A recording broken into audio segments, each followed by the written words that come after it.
guys, it's Suri, so welcome back to my channel.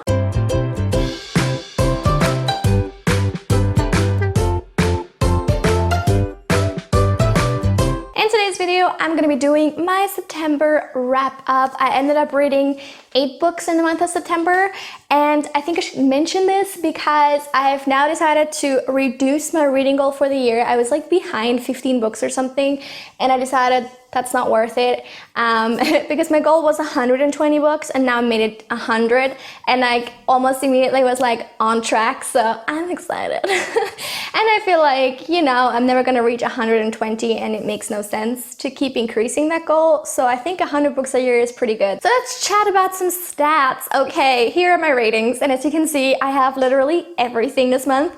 I have 2 1-stars, 1 2-star, 2 3-stars, 2 4-stars, and 1 5-star book. And that brings me to an average rating of 2.8 stars for the month. It's not great, but it's fun because it's a lot more exciting to have like everything, I think, at least. Okay, for genres, I have 2 books that are just general fiction, I guess. I have 1 romance, 1 mystery, and 4 fantasy novels. Then in total, I read 3,169 pages, which comes to an average of 106 pages read a day and an average length of 396 per book. The settings were mainly US. I have 5 US and then 3 fantasy settings, so not very varied there at all, unfortunately. For authors, 5 of them were new to me and 3 were not, and 2 were male and 6 female. And then in terms of hypes, they were all hype books in my opinion. For release years, I have 4 books released in 2019, 3 books between 2010 and 2018, and 1 book between 1970 and 1979. So it was 1979, but those are my stat groups, basically. All right, and then finally, for age range, I had 5 adult books and 3 young adult. And now let's jump into the reviews. Where are my 1-stars? So if you've been watching my videos throughout the month, the 2 1-stars will not come as a surprise. So the worst book I read, probably ever, is The Devouring Gray by Christine Lynn Herman. This is billed as like a mixture between Raven Boys and Stranger Things, and it's just a lesser version of each by a lot. I will link my almost 1 hour long rant review where I tell you everything that happens in this book and how none of it makes sense. So go watch that, please. I like the video a lot. I think it's really funny, and I think, if I do say so myself, and I think you guys also enjoyed it a lot. So thank you so much for your positive responses to that. Go watch it instead of reading this. I promise you, even watching a 1 hour video will save you a lot of time, money, and energy, and frustration, and brain power instead of reading this, because it was just when I say it was the worst book ever, I mean it, okay? My next 1-star I've already returned to Amazon because, as I said in my review, I don't want it anywhere near me, and that is Well Met by Jen DeLuca. Oh my god. Why is this book so hyped? I don't know. Again, I have a really long video, not quite as long as The Devouring Gray, but still, it's over half an hour, I think. So take some time, grab a snack and a drink, and please watch it because, again, this book is insanely hyped, especially on Instagram. I see like everybody constantly posts about it somehow, and I just don't get it. I feel like I'm the only person who does like this. I don't understand why, because it's just really not that great. This book, by the way, is a romance that follows 2 people that meet at a Renaissance fair, which sounded amazing, but unfortunately isn't. So find out more in my review, and let's move on. Let's get to, if not the worst, then definitely the most disappointing book of this month, which is my 1 2-star, and that is unfortunately The Vanishing Star by Maureen Johnson. If you watched last month's wrap-up, you will know I gave the first book, Truly Devious, 4 out of 5 stars because I really, really enjoyed it. It's a mystery set at a boarding school where about 100 years ago, 150 years ago, the owner's wife and daughter were kidnapped and never found again, and the main character Stevie is basically a hobby detective, and she does some investigation, and then also students start dying again. So it's like this double mystery in the present and also in the past, and I really like Truly Devious. I thought it was a really, really good book and a really good start to the series. Unfortunately, The Vanishing Star is basically just a cash grab, and I hate to say that, but it's very, very apparent. The first like half of the book at least is spent just wrapping up the loose ends, quote unquote, of the first book. Like nothing happens at all. It's just like a lot of waffling about, a lot of talking about what happened, but nothing happens at all. There's no progression in any direction. And then when that part is like kind of wrapped up, only then do things get into motion for this book. And in the last like 100 pages, everything starts happening really, really quickly. There's a lot of revelations about the mysteries that come too fast and too out of the blue, and there's no real time to even process them. And anytime Stevie has like a hunch, it like immediately turns out to be correct. So you never get the time really to process it, as I said, and it's just really, really horrible pacing. If you want, I recommend reading my Goodreads review because it's really detailed. And I also mentioned there how I feel like this book should not have existed at all. Like the first half of it should have been condensed down to like 50 pages max and like put at the end of the first, and then the rest, then a lot of it should have been cut, and then the end should have been a part of the third book. And this is just entirely unnecessary. Like sure, read it if you want to read the third one as well, but I think it was terrible, honestly, and I'm very disappointed. There's also a lot of very unnecessary teen drama between Stevie and David that basically is founded on exactly nothing except Stevie refusing to just say anything, basically. And this book is also where it becomes really apparent to me that the author has like holds a grudge against Donald Trump, I think. And it's just, I mean, I understand it. I'm not trying to defend that attitude, but like, do you need to put that in a book to this extent? Because there's a character in here, a Republican politician called Edward King, who is basically described as the devil. Like Stevie, anytime she even sees him, she basically vomits everywhere. That's her like initial reaction all the time. And he's always described as like this horrible person who has like an ulterior motive all the time. But anytime he actually is in a scene, he never does anything bad. Like he helps Stevie get back to school, and his only request of her is just to keep being friends with David, which he was already doing. So like, what are you doing? Like she's way overly mad at him, and you can really tell the author is just like pouring all that frustration and anger into this book. And you know, I feel like there's a time and a place for discussing things like politics, but a YA mystery series like this isn't one of them, especially if it's so personal and like, I don't even know. I just find it was like really jarring and like didn't make any sense, and it's just annoying basically. So this book was kind of trashy, and I'm really sad about that because, as I said, I liked the first one and I wanted to like this too, but it just wasn't meant to be, unfortunately. Of course, I'll still read the third one because now I'm hooked and I need to know how it ends, and I just like, I'm crossing my fingers that it's actually gonna be good again, because if not, then this will definitely go down in history as one of the series with the most promising start and the worst ever ending. Then let's get to my 3 stars, both of which are actually 3.5 stars. And the first is God's Grave by Che Christoph. This is the second book in the Nevernight Chronicles, and I have promised you guys like months ago that I would do a reading vlog for this trilogy once Dark Dawn came out, and it's out and I own it and it's literally on my bedside table. But I reread Nevernight, and then I read this in like a week, and then I just like didn't care anymore. And I didn't want to continue. I think I read like 20 pages of Dark Dawn and instantly put it down, and since then I've read like 2 other books, and I don't know, I really want to finish the vlog and like finish the series, but so far it's just not, I just didn't want to do it at all. I feel like this wasn't a bad book, but it also really wasn't as good as the first one. What even happens in God's Grave? The plot of this book is basically the same thing happening over and over and over and over again. It's very formulaic and very much the same, and it honestly got boring really quickly. The book basically ties right into the end of the first one, so I can't really say anything about it.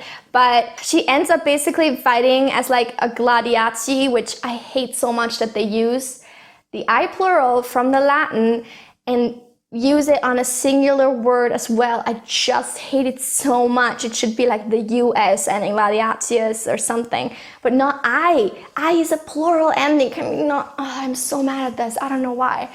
I need to get over that because it's just like blocking everything in my brain. Okay. She basically becomes a gladiator, like she sells herself into slavery to achieve a higher goal, and then becomes like fights in these fights, and like they're all the same. And what's even worse is she cheats in every single one of them, and not by using her darkling powers, but by basically just knowing more than everyone else, and like having spies, and like finding out things and having people plant things like in the arena that will help her and stuff like that. And it's just so disingenuous, and like I hate Mia for that. Like I really do.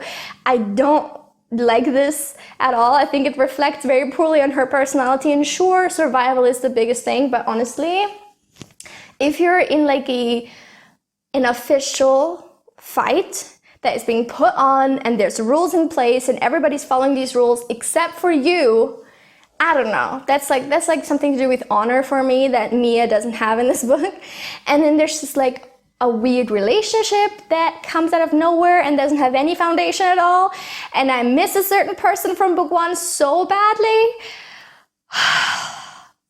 Anyway, I will talk about this more, or I already have talked about this more in my reading vlog, which hopefully will at some point be completed. But so far, I think this was definitely a step down from the first one. I liked Nevernight a lot more. And this is, you know, I don't even know. And then I've heard so many bad things about Dark Dawn. I know what's gonna happen. And I don't understand how people are upset by this. Like, I haven't read any spoilers, but like, we've all read Nevernight, okay? And if you've read Nevernight, you will know what happens in book 3, in my opinion. And yet everybody's like, oh my God, no, I can't handle it. How? How are you not, have we not read the same books? Anyway, I'm talking way too cryptically for most of you probably, but let's move on because I'm just frustrated. Is this even in frame? I don't think so. I think you can't see any of that. Anyway. My next 3.5 star read is A Curse so Dark and Lonely by Bridget Kemmerer, one of the most surprising books I've ever picked up. Like, if The Vanishing Star is the most disappointing and this is its positive counterpart, honestly. I had zero expectations for this book. I've said multiple times, I think I'm gonna hate it, and I'm gonna do a rant review. I did do a review, but it's not a rant review. It's actually a pretty balanced one. It's also not a rave review. It's a pretty balanced one.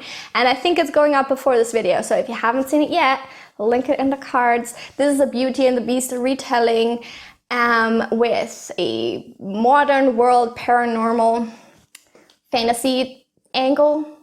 And I actually really enjoyed it. It was pretty fun. I read it in like 2 days, and I'm excited for the sequel, honestly. I'm definitely gonna read the sequel, which comes out in January, so I've already pre-ordered it. Yeah, I'm pretty excited. I hope I like it too. Then we come into my 4 stars, and my first 4 star is Kindred by Octavia E. Butler.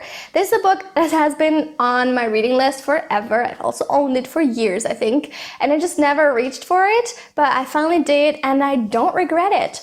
This book is set in the 1970s, and it follows a black woman called Dana who's married to a white man named Kevin. And on her 26th birthday, something weird starts to happen where she just keeps getting really dizzy and nauseous, and all of a sudden ends up in the year 1815, I think, in the antebellum South with her white ancestor Rufus. And basically she finds that Rufus always calls her back to him when he is in danger, his life is in danger, and she finds that she needs to protect him in order to essentially assure her own existence in the present, because obviously he's her ancestor. And he's a slave owner, so she works and lives on his plantation and like kind of jumps back between the past and the present, and sometimes she also brings Kevin along. And it's obviously, I make it sound like, oh, it's just like a fun little trip. It's a very intense book. It's really hard to read at times because obviously her being black in the 1800s isn't a fun and good time. And it's truly very hard to read. It's so intense, but at the same time, even when I didn't want to keep reading, I had to keep reading because it was so engrossing and so well written. And I don't know, maybe this is just something I do, but like I always relate way too much with characters that are well written. Like I immediately feel for them and with them, and it was truly painful sometimes to read about her experiences. But in that, I think it's a really well done, well written book that is probably a must read for everyone. It's very interesting because it brings up so many like thought-provoking discussions, like the Dana even has with herself. Like, for example, Rufus isn't a perfect person at all. He's very flawed. He's very much a product of his upbringing and the society he grew up in. But he's not evil either. And kind of neither is his father. And even though they are very cruel and obviously own slaves and treat them very poorly a lot of the times, she realizes that they're not evil. And she realizes that a big part of why they are the way they are is obviously the society they grew up in, which just accepts slavery without a second thought. And she realizes how easy it is for her too to fit into this role and to fall into this acceptance of something when that's just what you're surrounded with. And the book is not at all trying to like excuse it or find, make excuses at all. It's just, as I said, a very thought-provoking book that raises some very interesting questions that are very, very difficult to answer. And I love these types of things sometimes, even though, as I said, it's really hard to read. And like, I was absolutely happy to be done with it and move on to something more lighthearted, because it's like a weight, on you when you read it. But still, I think it's very much worth it. The only reason I didn't give it 5 stars is because the ending isn't super satisfying in my opinion. It kind of just like ends and there's no bigger conclusion that is really to be drawn from any of this. And while it's really worth to read for the reading experience, just the ending left me a little bit like wanting a more significant outcome, I guess. So yeah, but that's a little thing. Other than that, I really enjoyed it and I highly recommend reading this. I think it's something everybody should read at least once. Second to last, I have another book I've already reviewed. And it's the first book I read in September, which is Where the Crawdads Sing by Delia Owens. I read this as a buddy read with my friend Murphy, and we did a buddy review basically over on her channel, following her style of like 3 pros and 3 cons. I think we did actually 4 pros and 2 cons. So I had a guest appearance over there. If you missed that, I hope you will still check it out. I will link the video in the tags. That's not what it is. I will link the video in the cards and in the description box below, because we talk a lot about this book and we had very similar experience with it. I think she rated 4 stars, I rated 4.5 stars. I think it was just a marvelous story that was so well told, and it's probably one of my favorite books of 2019. I'm still debating whether it's gonna go on the absolute favorite lists, but I think it will be. This book is set in the 1960s in North Carolina and follows Kaya, who basically grows up in a marsh all by herself because her family, like all kind of one after the other, they all leave and like get out of there and wanna have another life. So she grows up by herself kind of in the wild. She has to find her own food and she learns a lot about nature. But obviously because of her living situation, she is also looked down upon by the people living in the nearby town or village. And when several years later a murdered man is found, she is the one that gets the blame and is put on trial for his murder. And then kind of the book is just like basically a retelling of her life story up to and too shortly after trial. And I just really, really enjoyed it. I think it's wonderfully written. As I said, check out the review for more detailed thoughts and definitely give this book a try if it's not on your list yet. And then finally, a book I've already foreshadowed, my 5-star read of the month, was Nevernight by Jay Kristoff. This is a reread for me and I enjoyed it just as much the second time around. I think I'm just a sucker for like magical school books. Like people going, it's not even that magical, but people going to a school to train for like fighting in a fantasy setting. I almost always love those books, and this is just a perfect iteration of that. I found that I remembered a lot more than I expected, but not way in advance. Like only just before a certain scene was gonna happen, I was like, oh, I think I know where this is going. So that was a pretty cool rereading experience. As I said, I vlogged the whole thing and hopefully eventually you'll get to see that, we'll see. But yeah, I give this another 5 stars again because I think it's perfect, and I honestly wish that the sequel would have persisted in this vein and not so completely deviated like plot-wise, but it's okay. It's okay. We'll see if I ever get to Dark Dawn and what I think of it, but Nevernight by itself, in my opinion, is still a pretty amazing fantasy book. And that is it for my September wrap-up. I hope you guys enjoyed this video. Let me know in the comments what you thought of these books that I have. I hope you can see them. And let me know what you read in the month of September. While you're down there, please don't forget to give this video a big thumbs up and subscribe. Click the bell icon to know when I upload new videos. And I hope to see you back very soon with another video. Until then, have a lovely week. Bye!